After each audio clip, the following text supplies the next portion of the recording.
Narinig mo na ba ang tungkol sa Amityville Horror, ang pinakasikat na haunted house story sa buong mundo?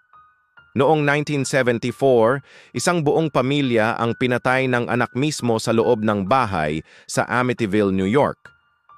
Pagkalipas ng isang taon, lumipat ang bagong pamilya at doon nagsimula ang mga nakakakilabot na kwento.